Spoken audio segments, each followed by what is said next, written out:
There are several models of sociocultural or multicultural competence present throughout the research, and many of them are based on the model by Campina Bacote, which is a process oriented model.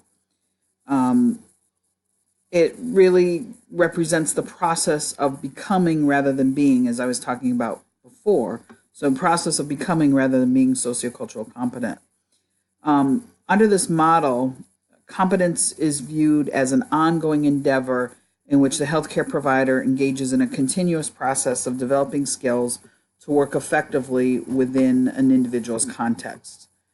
And her particular model is based on five interrelated concepts that together comprise cultural competence. And these are cultural awareness, knowledge, skill, encounter, and desire. And according to this particular model, cultural awareness is a process of self-consciousness, skill examination, and a personal and professional assessment of one's cultural background. It includes the identification of personal bias, stereotypes, and prejudices, and a process of developing appreciation and sensitivity toward the beliefs, values, custom, and practices of clients from socioculturally diverse backgrounds. Without awareness of the influence of personal beliefs, there's a risk that the practitioner or healthcare provider can impose his or her sociocultural biases on the clinical encounter. And that's one of the reasons I had you do that activity a couple of weeks ago, that awareness, the mirror activity, to be able to, it's important for us to be able to identify our own stereotypes and biases and judgments and beliefs and values, so that we, from that awareness, it prevents us or helps us to not apply them to others. Under this model, cultural knowledge develops through an increased understanding of different ethnic and cultural groups and the health variations that exist between and among these diverse populations. In addition to focusing on the health beliefs and cultural practices and values of the client, healthcare providers must also integrate knowledge regarding things such as prevalence of disease and incidence, along with the effectiveness of specific treatment approaches. Cultural knowledge helps the provider understand the client's view of illness and how the interpretation of health and wellness guides thinking and action.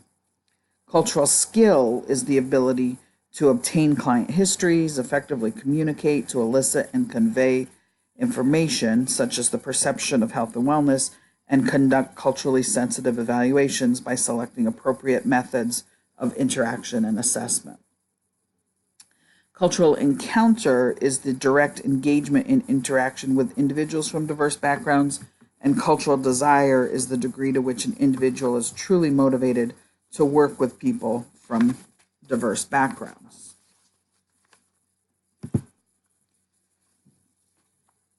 So, as I mentioned, Campina Bacote's model has served as a framework for other models and research, and several of the models emphasize awareness, knowledge, and skill development. Awareness, knowledge, and skill development are hierarchically interrelated and develop sequentially. Development in one area scaffolds development in other areas. Awareness provides a foundation upon which knowledge is built. Knowledge develops and improves over time, such as throughout the course of a semester. Together, awareness and knowledge lay the groundwork for the development of skill. Skill development is unlikely to develop without the presence of awareness or knowledge. So, looking first at awareness, that involves being cognizant, attentive, and aware of the similarities and differences among and between cultural groups. It's a professional mindset that's necessary to interact in a diverse health environment. However, acquisition of awareness is not an easy task. It also involves recognition of one's personal and professional sociocultural beliefs, values, and judgments, openness, curiosity, and introspection, the ability to look within oneself. There are many benefits to sociocultural awareness, including an enhanced understanding of how culture shapes our personal perception, improved responsiveness to diverse clients and colleagues, increased sensitivity to differences and similarities, and increased receptiveness to diverse populations. So different areas of awareness are understanding the self as a sociocultural being, the values, beliefs, biases, and stereotypes, the impact of diversity on practice, the value of lifelong learning and self-reflection, being aware that there is bias in assessment tools. They aren't often friendly to people from different backgrounds. I think of, I used to do a particular pediatric assessment, and I was in a diverse setting, and it would be things, ask kids questions related to something they may never have been exposed to.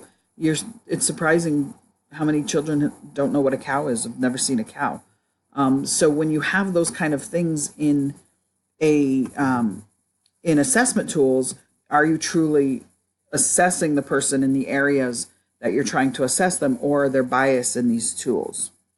Other areas of awareness, being aware of the social, economic, biologic, and environmental factors that impact health and the role of communities in supporting participation. The next area is that sociocultural knowledge, which is an integral component in achieving competence. And structured opportunities for learning have to be provided. Knowledge forms the basis for skill development. Information regarding cultural health practices, health disparities, healthcare practice, healthcare standards, professional documents and statements, and cultural specific information are included in cultural competence programs to enhance knowledge. Other important areas are knowledge of self, knowledge of others, knowledge of the causes and prevention of discrimination, racism, health disparities, and other sociocultural issues. Knowledge components also include teaching about other cultures. General cultural knowledge is important to understand the beliefs and attitudes of other cultures. This basic knowledge is helpful in establishing a rapport to help understand what questions to ask and elicit the best information, and to establish appropriate goals with the client. However, it's important to educate individuals that this information shouldn't be presented using either a cookbook approach or an us versus them tactic. Care has to be taken to not establish a pattern of othering or focusing on the differences, which has been perceived to increase stereotypical thinking and research. So although it's important to know that things like people from a specific culture are more likely to have a particular disease or disorder or respond to something in a particular way, it's important to not set up an us versus them. They always have this or they always do this. So, you still have to look at each person as an individual, but be aware of the prevalence data in terms of the knowledge base. There's knowledge. So as I said, some areas of knowledge are the healthcare system, practices and policies, how to apply the awareness and practice, those community and global issues that we talked about before that can impact health. Knowledge of health disparities, stereotypes, patterns of oppression that exist. Knowledge of the importance of active listening. Hearing is physiological and it's passive. Listening is an active process. Knowledge of demographic changes. Knowledge of issues of social justice.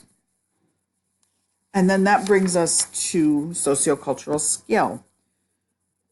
So these sociocultural skills and communication are the areas that are most often omitted from educational programs but are essential in acquiring competence, particularly in healthcare practice. The ability to communicate in a culturally sensitive way enables the healthcare process, and as such is an integral part of academic curricula. So anyone in a healthcare program should get training to develop these essential skills. And these communication skills require, a self-monitoring of the language, understanding your attitude and behaviors, a respect for differences and similarities. Empathy is a skill. Also, the ability to develop a rapport and use appropriate language and ask socioculturally appropriate questions in a respectful manner. These are all essential to skill development. Here's the skill charging in. So, areas of skill and communication: using awareness and knowledge in fieldwork or clinicals and practice. Interviewing using active listening, knowing what questions to ask. And the questions to ask are things are, how do you perceive your health issue? What does it mean to be sick? Because the responses can tell you how that person not only perceives their health or illness, but also how they will respond to the treatment and what particular treatment methods they may be willing to follow through with. Effective interaction is an area of skill. Applying awareness and knowledge and interpreting those assessments and establishing treatment plans and determining outcomes. Applying the concepts of health literacy, that is an area of skill, and collaborating within the community. But there are many barriers and challenges to the development of sociocultural competence, and they can be categorized into institutional, personal, and professional barriers. Professional barriers, so oftentimes institutions believe that the program that they are already implementing adequately meets the professional accreditation standards or the standards of practice, which may or may not be true. Institutions and communities lacking diversity may not value its relevance to the same degree as institutions in socioculturally diverse settings, and may not have access to diverse individuals or resources from some experiential activities. I can give you an example. My doctoral research is in the area of sociocultural competence. In fact, this presentation is based on my doctoral work. And one of the things a couple of things that I found, and one of the reasons I pursued this path, was that one of the things I learned was that people don't know what they don't know. So when you're evaluating a program or like a teaching, let's say a course, for people on the topic of cultural competence, and you do a pre and post assessment, you're more likely to have lower scores on the post assessment because people don't know what they don't know. So they go into it believing, yeah, I'm culturally competent. I know that I'm not biased. I don't have prejudice, so I'm competent. But when they learn what it truly means, their scores actually go down. So it's not that the program is ineffective, it's that people didn't know what they don't know. And you see this in a lot of intervention, pre and post intervention, that involves some sort of educational component. There's no awareness of what you don't know until you learn it. Then you realize, oh, I don't know as much as I thought I did. So that's one of the things. And the reason that I started this path is that I once went into, I was kind of interviewing and talking with people. This has been a topic that's been important to me even before I went into OT and before I started my doctoral work. But I worked in a school setting, and it was, as I mentioned, it was a diverse school setting. And, I mentioned to the teacher, I was asking, how do you incorporate multiculturalism into the classroom? And more often than not, many times I got the same response or a similar response. And at the time I was interviewing or speaking with kindergarten teachers. And they said, well, I have multicultural dolls in centers, in the play center. And that was their perception of how they're addressing multiculturalism or sociocultural competence.